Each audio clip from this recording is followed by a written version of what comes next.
Bonjour et bienvenue dans Travelling, le magazine qui vous fait voyager en images et en musique à travers les trésors de notre patrimoine culturel français. Bonjour Armelle. Bonjour Victor. Comment allez-vous aujourd'hui? Mais très bien, et vous, au taquet pour une nouvelle émission? Eh bien comme d'habitude. Parfait. Qui n'a jamais rêvé de la vie de château, d'une partie de Colin Maillard dans les jardins royaux, de se balader au clair de lune avec son prince, d'effleurer nu-pieds l'herbe fraîchement coupée d'un écrin de verdure? Oui, et surtout se réveiller dans la cacophonie citadine, dans la mauvaise odeur des pots d'échappement et cette fumée opaque qui nous sert de ciel malheureusement. Mais pas de panique, Victor, Travelling réalise votre rêve et vous emmène aujourd'hui dans l'un des plus beaux parcs de France, celui du château de Brissac, le plus haut château de France que l'on surnomme le géant du Val-de-Loire. Oui, effectivement, et c'est après 3 siècles de réaménagement que de marquise en marquis, de duchesse en comtesse et de saison en saison, que le parc est devenu ce joyau de nature que nous pouvons admirer librement aujourd'hui. Le parc de Brissac, c'est avant tout une histoire à raconter, un témoignage de l'ambition et du savoir-faire de ses héritiers.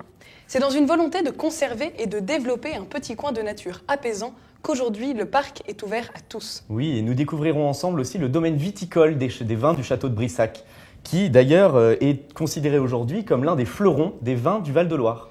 Et à la suite de ce reportage, Victor, nous recevrons une invitée très spéciale, Catherine Labouéry, docteure en œnologie du vin et présidente autoproclamée des caves de la Loire, qui nous révélera tous les secrets des vins du château de Brissac. N'hésitez pas à nous envoyer dès maintenant vos questions sur Twitter, Facebook, MSN ou encore Tinder, questions auxquelles nous tâcherons de répondre avec notre invité. Oui, et enfin nous parcourrons les sentiers du parc du château de Brissac, qui depuis toujours, sa faune et sa flore se diversifient, jusqu'à maintenant atteindre une grande biodiversité. Malheureusement, un petit problème concernant la recrudescence de la population des ragondins, qui est un très gros problème en ce moment. D'ailleurs, je me permets de vous couper, Victor, mais je fais très très bien le ragondin. Oui, Regardez, oui, mais non, arrête. Non, on verra peut-être ça en fin d'émission. Voilà. Ah bon, pardon. Non, oui, sans perdre de temps. Remontons le temps avec Aloïs Marignane, Caroline Blaise et Alexandre Ioannis Boyer et découvrons ensemble l'histoire et les secrets du parc du château de Brissac. Reportage. C'est moi un reportage. Quoi, c'était toi? Au XVIIIe siècle, Louis-Hercule Timoléon de Cossé, 8e duc de Brissac, prend possession des lieux.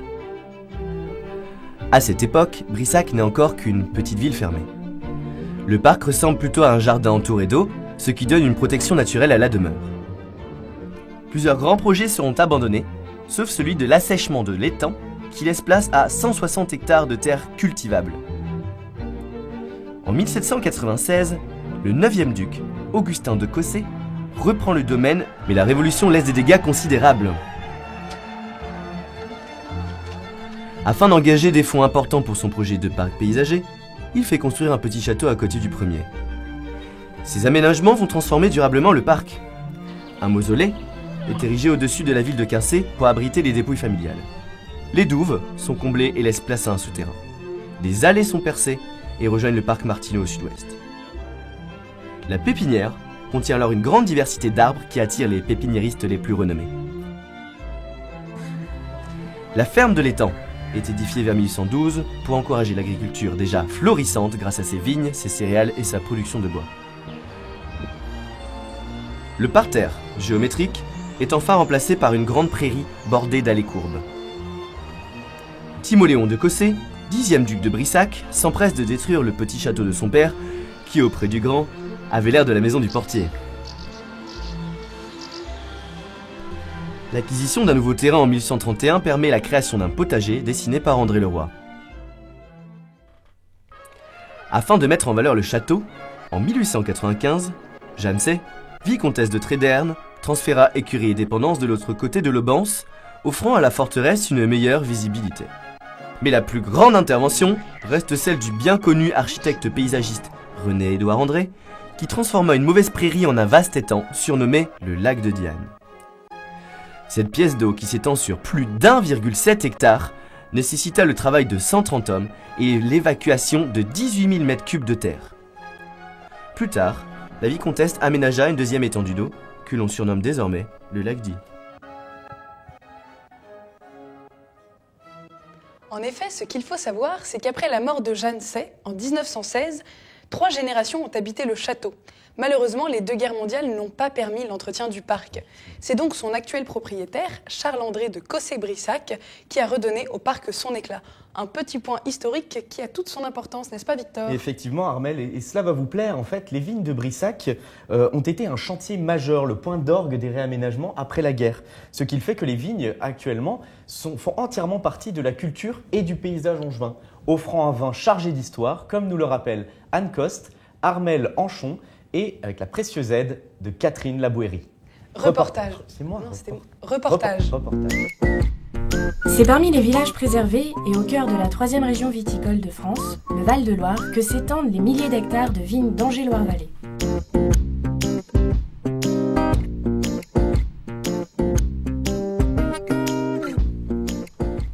Terre de découverte environnante le centre d'Angers, la vallée révèle une partie du secret de la douceur angevine et du vignoble de Loire.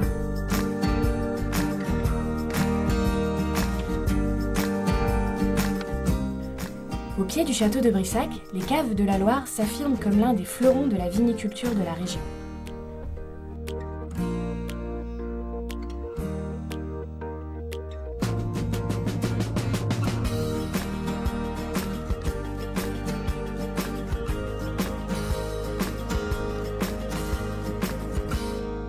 Cette institution, au savoir-faire incomparable, a son propre espace de vente.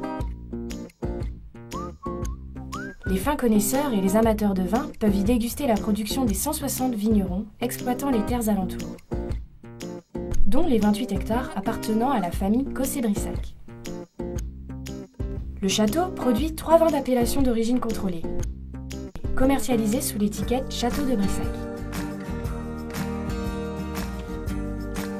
Nous sommes allés à la rencontre de Christophe Bretonneau, vigneron et responsable des vignes du château.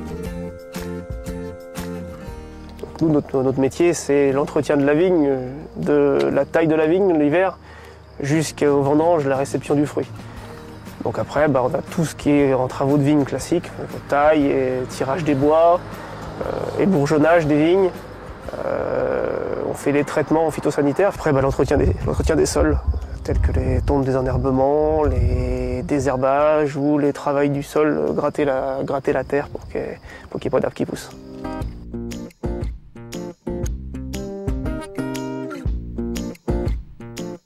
Parmi les 28 hectares de vignes, la vigne des 5 siècles, plantée en 2002, au sein même du parc du château, commémore les 500 ans de la présence familiale à Brissac.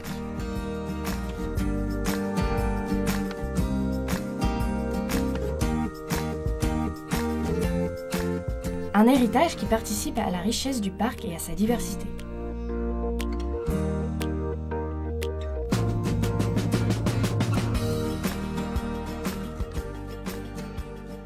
Comme promis, nous recevons Catherine Labouéry, docteure en œnologie du vin et présidente autoproclamée des caves de la Loire. Catherine, bonjour, merci d'être avec nous. Bonjour Armel, bonjour Victor, bonjour à tous. Bonjour. Vous avez été essentielle à la réalisation de ce reportage. On vous voit d'ailleurs participer à une dégustation. Pouvez-vous nous en dire plus sur les vins du château de Brissac ? Eh bien, tout d'abord, je tiens à vous dire que je suis ravie d'être avec vous aujourd'hui. Moi aussi. Ce qu'il faut savoir, c'est que le château de Brissac produit 3 vins différents.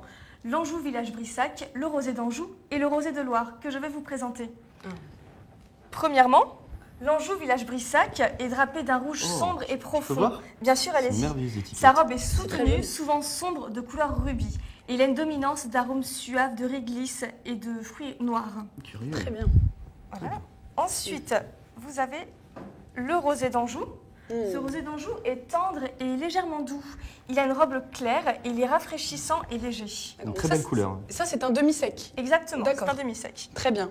Et On enfin, peut nous régaler. le Rosé de Loire, Mon préféré. que je vous propose de goûter maintenant. Ça tombe bien du coup. Ah bah oui, Hein, ça, c'est une excellente nouvelle. Oui, parler de vin, ça donne soif. Hein. Eh oui, Merci Merci beaucoup. on a tout Catherine. prévu. C'est une très bonne idée. Ce Rosé de Loire que je vous propose donc de goûter est un rosé léger.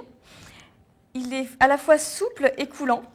Il se boit très frais pour mieux apprécier sa légèreté et sa souplesse. Ah D'accord. oui, et il a l'air très léger et très souple. Eh bien, je vous en prie, goûtez-le. Alors pour le sentir, on tourne, c'est ça? On tourne comme ça? Exactement, ça permet aux arômes de mieux s'exhaler. Très bien. D'accord. Mmh. Mm. Bien sûr.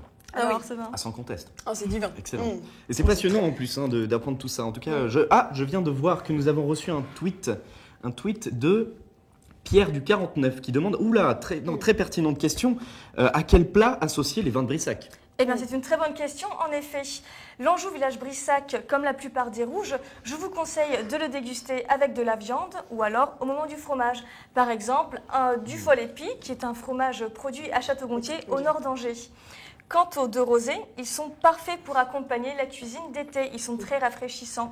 Donc, vous pouvez le consommer avec une bonne salade ou alors des grillades de viande ou de poisson au barbecue avec vos amis. Ça, non, on ne pas l'oublier. C'est une très On bonne ne idée. manquera pas de faire un barbecue avec nos amis.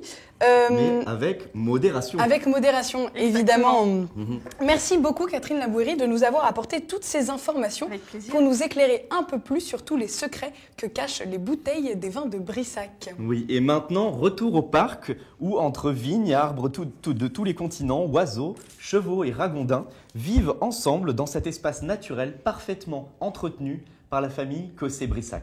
Un reportage naturellement réalisé par Estelle Cotonec et Victor Ticoli. Reportage. Non, C'est moi. là, c'était à mon tour.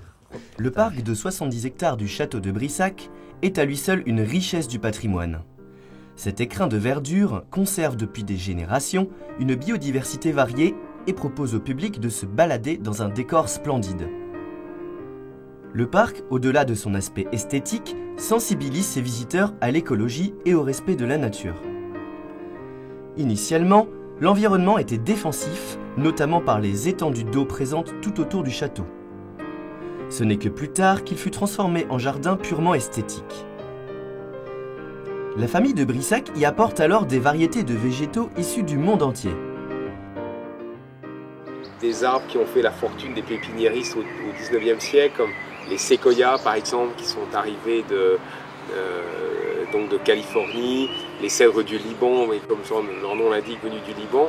Effectivement, on introduit des variétés nouvelles. Voilà, c'est un parc d'agrément, donc il y a des structures avec des platanes d'Orient, mais le reste, ça peut être des introductions. Ces végétaux, parfois rares et centenaires, apportent au château un écosystème unique. Des animaux s'y sont installés, créant une biodiversité qui n'a cessé d'évoluer. De par sa volonté de mettre à disposition un espace vert qui sensibilise le public au respect de l'environnement, le parc est ancré dans la politique actuelle du Maine-et-Loire.